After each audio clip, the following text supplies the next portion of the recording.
Hi, welcome back to another TerranScapes video. Today I wanted to show you some recently completed work, but before I did that, I just wanted to share with you a little piece of knowledge I learned while investigating lighting. I started looking around for some improved lighting with a different color rendering to try to help compensate for the camera. If you've been following my videos, you know that oftentimes this camera shifts things towards the reds and the yellows. I've mentioned this before. So I purchased a pair of lights off of Amazon. They were really pretty reasonable, and I will say that not all bulbs are equal. These are 100-watt CFLs, but more importantly, they render color. They have a what is it? It's a color temperature of 5500 K. Now, as you get to 5000 plus, you're approaching daylight, and I didn't realize how much color difference there could be just in compact fluorescence. The light that comes off of these is a brilliant blue-white. It's very crisp, much different than the other compact fluorescents that I've got around me at the moment, which offer a lot more reddish color, which was still accounting for some of the color problems that I've had with the camera. So I'm hoping with the new lights I'm going to be able to get better video quality so that you'll be able to more accurately see the pieces that I'm producing. Unfortunately, I ordered 2 of these sets, and one of these bulbs blew as soon as I plugged it in. So Amazon is sending me a replacement bulb. We're going to work off of one light for today for the videos. Got a couple videos that I want to just get up anyway, so I think it's going to be enough for you to be able to see pretty clearly. But anyway, you know, if you're interested in video posting of work that you've done for terrain or miniatures or for photography, I really want to stress looking into proper lighting, as I didn't really realize just how much difference the color rendering of the bulbs can make in terms of both the appearance of the things that you're photographing or videoing, and also the colors that are perceived by the camera, and depending on the quality of the camera that you have. So little tip, but this is not what the video is about. This is not about lighting for videos 101. This is about terrain. And so let me give you a closer look at some of custom work and an improved bell tower that I've recently completed that features some new techniques and some new little add-ons that try to dress it up. So first, I want to show you the custom work that was completed. These are a pair of pit entrances that were created to accompany the enhanced arena that I did a little ways back, that included some pillars that were made with fieldstone and ruined pillars.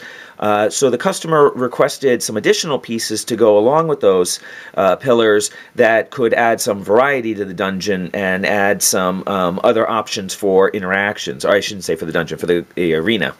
Now the customer wanted it to match the original set of pillars, so I kept one of the smallest pieces on hand so that I could color match to it. And one of the things I discovered is that the color matching is actually very close, but there are some slight perceptual differences based on the way the stones have been finished. So if they have a rougher texture, they picked up a little more dry brushing than, say, some of the smoother stones. It's just a little bit of a tiny variation, but overall the color came out, I think, very well matched. The pits, I put a flange around them to give them a little bit of support. I think I might have mentioned this in a previous video that was discussing them, so I probably don't have to go back all over this again as I showed a work in progress. But the customer wanted grates that would come out. I'm trying to do this with a single hand here. Let me get an extra finger in there. There we go. So the grates are removable, so you could have it be as an open pit. Oh, there's a little bit of dust that's accumulated in there. It's a dusty workshop. And the grates have been finished. Let's see if I can back that. There we go. With a metallic finish, some rust has been added, and I've added some weathering powders that have also been included in the stonework to kind of tie it all together. So the grates just sort of pop right into the pit, and you can pull them out whether you want it to be open hazard or whether you want it to be closed and have miniatures be able to travel over it. In addition, which I think again, like I said, I forgot I had actually shown the work in progress of these. Here are the completed monster pits. The monster pits feature a grate. The grate is not removable. The inside's been finished with a dull black. It's been based so that it has an opaque interior, and that way, you know, you get the impression that it's descending down below the level of, you know, the floor where the, you know, monsters are hidden down below. And again, just dressed up the sides with a couple pieces, using a variety of molds from the Hirst Arts mold line to create these couple new pieces that allowed these nice sloped backs. That's something I wasn't able to do before until I got a couple new molds a couple months back. So 2 of the monster pits, monster entrances. And then also the pillars. And as I opted not to go with the points on the bottom, as I felt it was just a little bit too busy. So I left them bare. And, again, one of the things that the customer wanted, actually, I don't know if I mentioned this last video, was that after looking at these, he realized that it might be possible not only to stack them together to form a wall that could be modeled to section off, areas of the arena to create different kinds of movement restrictions on miniatures traveling throughout it, but also that if you had enough of these, that you'd be able to create a taller structure by placing them on top of each other. I'll pan back for that so you can see that. So that would enable you to be able to have multiple structures, different kinds of layouts. So there are 8 of these pillars included in the set, and that would allow you to build something a little bit wider, a little bit taller. It would allow for, again, a little more variation in the dungeon, something a little bit more eye-catching, certainly from the tabletop perspective. Customer also wanted ladders to accompany these pillars. The number of ladders wasn't specified, so I just made 3. I think that seemed like might be a useful enough number to allow miniatures to climb up and down the different kinds of platforms. And one of the things that I did with the ladders that's a little new for me is I actually opted to put in real nails in the actual wood planks. Now, of course, these aren't real nails. I just used a paper clip. But one of the things that I'd seen on another website that was showcasing some diorama work was using these kinds of techniques to finish boards to give them a realistic appearance as though they've been actually joined. Oftentimes, they're just glued, and then you just don't have that appearance that these have been fixed in any kind of way to scale. And by adding in an actual metallic pin to all of these boards, they catch the light in just the right way that I don't think you could recreate, not easily certainly, with a dab of metallic paint, whatnot. And then I finished these by dipping them basically in a wash that's a mix of the Vallejo black wash and their sepia wash. If you haven't seen Vallejo's new wash line, at least there's two colors available at the current time that I'm shooting this. They are 200 milliliter pots for $8, and they look like an excellent product and very good value. I'll probably do a review of those on their own at a later date and show you comparison, maybe some GW washes, and maybe revisit Army Painter as well.